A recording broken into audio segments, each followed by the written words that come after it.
انت يا قطرميز بدك تخطب بنتي؟ مين هذا البنطلون؟ ابوها لخيال. اسم بنتي سعاد مو خيال. ابوها لسعاد. من وين بتعرف اسم بنتي؟ ابوها للبنت اللي ما بعرف شو اسمها. قلت لك اسم بنتي سعاد، يعني قول اسمها عادي؟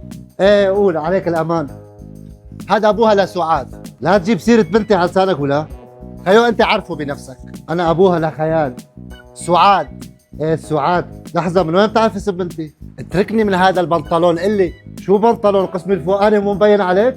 هذا المشكل مين بيكون؟ هذا بيكون ابوها لمين يا شاطر؟ حدك تعرف اسم بنتي، حتى السي اي اي ما حيقدر يعرف اسم بنتي. اسم بنتك سعاد. وانت من وين بتعرف اسم بنتي؟ عادل حكالي. انا اعوذ بالله. شو اسمه هذا القطرميس؟ ادم. شوف يا ادم، بعد عن بنتي احسن لك. مين بتكون بنته؟ ما فهمت. سعاد. لك من وين بتعرف اسم بنتي؟ هش ولا كلمة على البيت. حاضر.